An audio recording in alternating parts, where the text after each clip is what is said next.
HDB බැංකුව සහ සනස සමූහ ව්‍යාපාරය එකතුවෙන් 25 වෙනි වසරටත් නොකඩවා පැවැත්වෙන අපේ පොසොන් දන්සල අද පැවැත්වුණා. මේක HDB බැංකුව වගේම සනස සමූහ ව්‍යාපාරයේ සියලුම සමාජිකයන් එකතු වෙලා ඉතාමත් උනන්දුවෙන් ඉතාමත් භක්තියෙන් කරන සමාජ සේවයක්. මට මේ වෙලාවේ මතක් කරන්න ඕනේ HDB බැංකුව බැංකුකරණයෙන් වගේම සමාජ සත්කාරයක් ඉහළින්ම ඉටු කරන්න අපි බැඳලා ඉන්නවා. ඒක හැමදාම කරගෙන යනවා. ඉතින් 25 වසරක් නොකඩවා කරගෙන යෑම මම හිතන්නේ ඉතා වැදගත් සතිස්ථානයක්. ඉතාම සුළුවට පටන් ගත්ත මේ වැඩපිළිවෙල මේ තරමට දියුණු වෙලා ඉස්සරහටත් මේක කරගෙන යන්න බලාපොරොත්තු වෙනවා. විශේෂයෙන් මතක් කරන්න ඕනේ අපිට සනස සමූහ ව්‍යාපාරයේ සමාජිකයන්ගෙන් ලැබුණු සහාය, ඒ වගේම අපේ සේවක මණ්ඩලයෙන් උතුරුමැද පළාතේ ප්‍රාදේශීය කළමනාකරු ඇතුළු ශාඛා කළමනාකරුවන් සියලුම සමාජිකාවන් කාර්ය මණ්ඩලයේ තාමත් කැපවීමකින් තමන්ගේ පෞද්ගලික කාලය ධනය වියදම් කළා දැන් දවස් ගාණක් තිස්සේ මේක ලෑස්ති වෙනවා. ඒක තමයි මම හිතන්නේ අපේ ජයග්‍රහණයක් හැටියට දකින්න.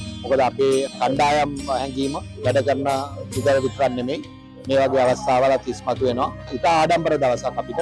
ඒ වගේම අපි ඉස්සරහටත් මේක මේ වගේම උත්කර්ෂවත් කරගෙන යන්න බලාපොරොත්තු වෙනවා.